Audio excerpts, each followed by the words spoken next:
America ने पहले तो सर्दी का सितम सहा। सर्दी ने सारे पिछले रिकॉर्ड तोड़ दिए, लेकिन एक बार फिर तापमान में भारी बदलाव आया और इस बार गर्मी ने भी वहां पर सारे रिकॉर्ड तोड़ दिए हैं। तो चलिए आज आपको खास रिपोर्ट में दिखाते हैं कि आखिरकार अमेरिका में मौसम में बदलाव इतनी जल्दी क्यों आ रहा है और कैसे पिछले सारे रिकॉर्ड लगातार टूटते जा रहे हैं। गर्मी से झुलस रहा अमेरिका।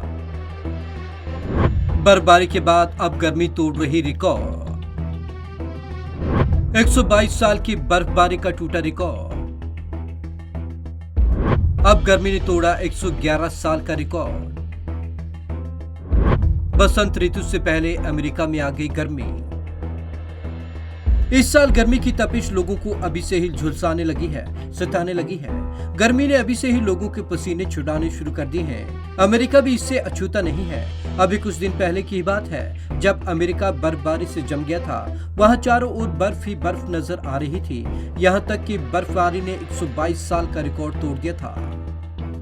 बर्फबारी के बाद अब गर्मी ने तोड़े सारे रिकॉर्ड।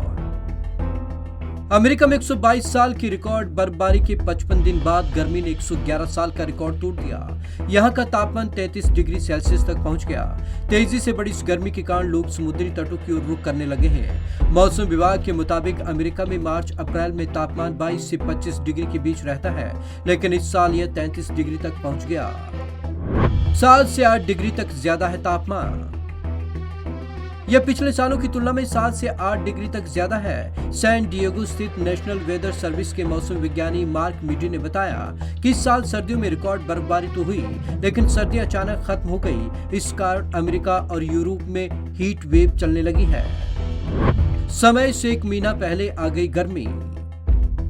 इस कारण बसंत ऋतु न आकर समय से 1 महीने पहले ही गर्मी आ गई। मीडिया के मुताबिक बुधवार को सैन डिएगो में तापमान 32.7 डिग्री दर्ज किया गया। इससे पहले 1910 में 31 डिग्री तापमान दर्ज किया गया था। गौरतलब है कि 5 फरवरी को अमेरिका में 5 फीट तक बर्फबारी हुई थी। जर्मनी, नीदरलैंड, फ्रांस और ब्रिटेन में मार्च सबसे गर्म रहा। अमेरिका कोई पहला देश नहीं है जहां मार्च में रिकॉर्ड गर्मी पड़ी। फ्रांस, ब्रिटेन, नीदरलैंड और जर्मनी में भी इस साल समय से पहले गर्मी आ गई। बुधवार को नीदरलैंड्स में 27.2, जर्मनी में 26, ब्रिटेन में 25 और फ्रांस में 26 डिग्री तापमान दर्ज किया गया। इन देशों में मार्च में औसत तापमान 18 डिग्री तक रहता है। Bureau report, Punjab Kesari TV. सिर्फ अमेरिका में ही नहीं बल्कि जर्मनी, फ्रांस, नीदरलैंड जैसे देशों में भी मौसम काफ़ी गर्म रहा। अब तमाम वैज्ञानिक ये सोचने पर मजबूर हो गए हैं कि आखिरकार मौसम में इतने ज़्यादा जल्दी क्यों बदलाव आ रहे हैं। कहीं ना कहीं इंसान को अब कहीं ना कहीं कुदरत के साथ जुड़ने की ज़रूरत है, उसको सोचने और समझने की ज़रूरत है। पर्यावरण को बचाएंगे तभी इन्हीं परिस्थितियों से कहीं ना कहीं बच पाएंगे। तो आज की इस खास रिपोर्ट में बस इतना ही। विवेक शर्मा को दीजिए इजाज़त। नमस्कार।